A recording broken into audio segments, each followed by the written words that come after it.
जय श्री राम, जय बजरंग बली।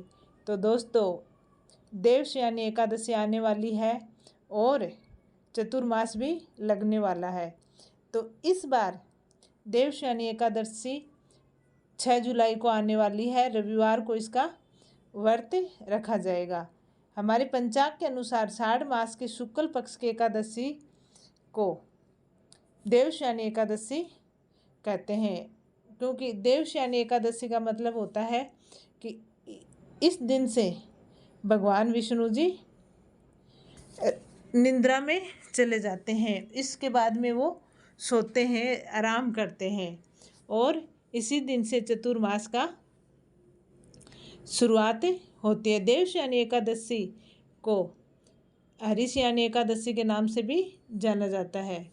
तो इस बार दोस्तों देवशयनी एकादशी का व्रत 26 जुलाई 2025 को रखा जाएगा और पारण 7 जुलाई को होगा। देवशयनी एकादशी के दिन से चतुर्मास की शुरुआत होती है और हिंदू धर्म में चतुर्मास 4 महीने का आता है और बहुत ही शुभ माना जाता है।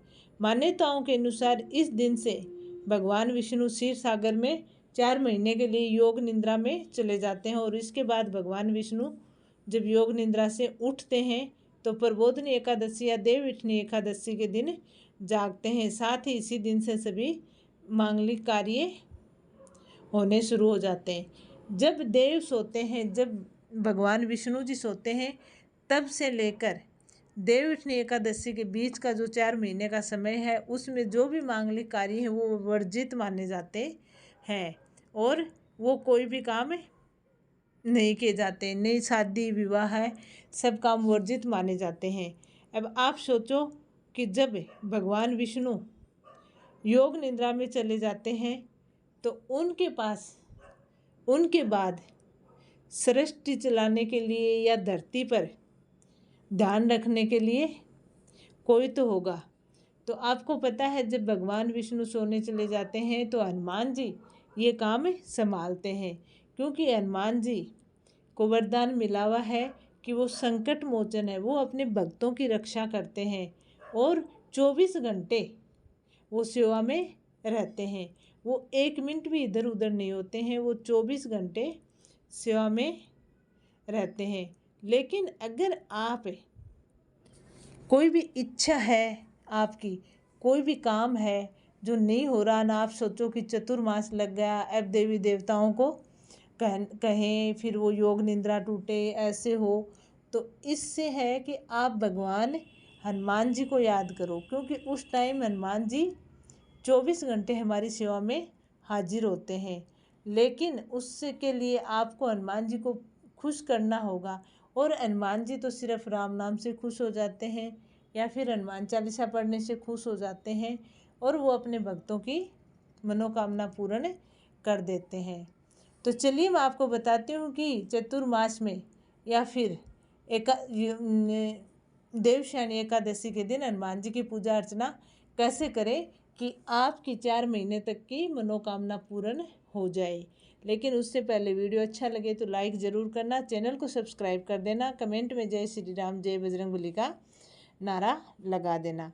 तो अब क्या करना है आपको, देवशयनी एकादशी के दिन ब्रह्म मुहूर्त में उठना है। ब्रह्म मुहूर्त में उठने का मतलब है कि उस टाइम देवताओं की शक्तियाँ धरती पर होती हैं और हाई वाइब्रेशन होती है। अगर जिस टाइम हम हमारी कोई मनोकामना रखते हैं तो वो पूरे ब्रह्मांड में गूंजती है और जैसे ही वो रिपीट होती है ना, तो वो हमारी मनोकामना पूर्ण हुए बिना रह ही नहीं सकती है। 100% पूर्ण होती है जब हम ब्रह्म काल में कोई काम करते हैं। तो इसीलिए कहते हैं हमारे जो ऋषि मुनि हैं कि हमें ब्रह्म काल में उठना चाहिए। अगर जिंदगी को अच्छी तरह से जीना है तो हमें ब्रह्म मुहूर्त में उठना चाहिए। फिर आपको क्या करना है, ब्रह्म मुहूर्त में उठ के स्नान कर लेना है और ब्रह्म मुहूर्त में आपको बिना कोई संकल्प लिए दीपक हनुमान जी की मूर्ति के आगे जलाओ तो आप जला सकते हो, नहीं जलाओ तो भी कोई बात नहीं।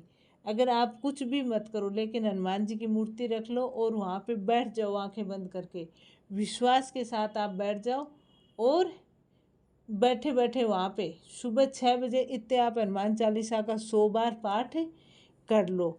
बस आप इतना कर लेना देवशयनी एकादशी के दिन। उसके बाद आपकी जो मनोकामना है उसको पूर्ण करने में भगवान विष्णु, माता लक्ष्मी, हनुमान जी सब लग जाएंगे और आपकी वो मनोकामना को तुरंत पूर्ण करेंगे। क्योंकि ब्रह्म मुहूर्त में जो भी हम कामना करते हैं वो तुरंत पूरी होती है, वो डायरेक्ट देवताओं तक पहुंचती है ब्रह्म मुहूर्त में। तो ये आप देवशयनी एकादशी के दिन कर लेना, क्योंकि हनुमान जी तो 24 घंटे हमारी सेवा में हाजिर रहेंगे। भगवान विष्णु जब निद्रा में होंगे तो भी हनुमान जी हमारी सेवा में हाजिर होंगे और हमारा काम जरूर पूर्ण करेंगे। और उसके उपरांत अगर आप देवशयनी एकादशी का व्रत रख रहे हो तो आपको जब आप 100 बार हनुमान चालीसा का पाठ कर लो, उसके बाद आप भगवान विष्णु की या लक्ष्मी नारायण जी की पूजा करें। और पूजा करने के बाद आप कोई भी संकल्प बता सकते हैं, अपना प्रसाद वगैरह चढ़ाएं और व्रत रख सकते हैं।